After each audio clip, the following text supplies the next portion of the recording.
श्रीलक्ष्मी श्रीमहालक्ष्मी क्षीरसागर कन्यका उत्तिष्ठ हरिसम्प्रीते भक्तानां भाग्यदायिनी।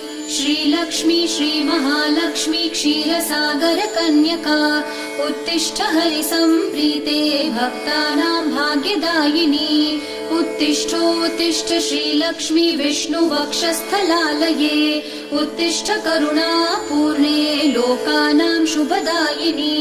उत्तिष्ठोत्तिष्ठ श्रीलक्ष्मी विष्णुवक्षस्थलालये उत्तिष्ठ करुणापूर्णे लोकानां शुभदायिनी।